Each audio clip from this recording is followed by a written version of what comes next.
Natatakot ako sa mga malalaking bahay kasi minsan merong mga nakatira doon na hindi mo inaasahan. Story time! May nakausap ako na dating caretaker ng isang bahay sa Parañaque.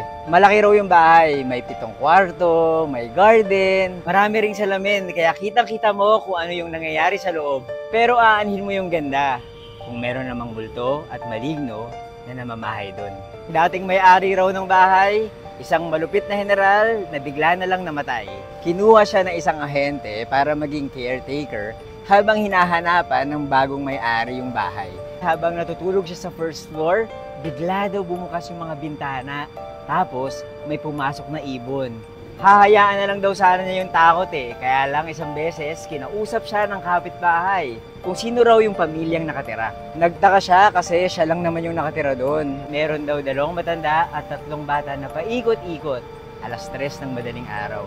Nasa 2nd floor daw. Bukas ang ilaw at parang nagkakasiyahan. May isang gabi na narinig ng caretaker na may kumakalampag sa 2nd floor.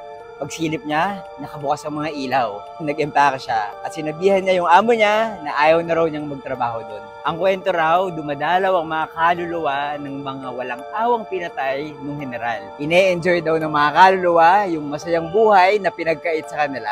Ako nga pala si Buji. Follow for more story time.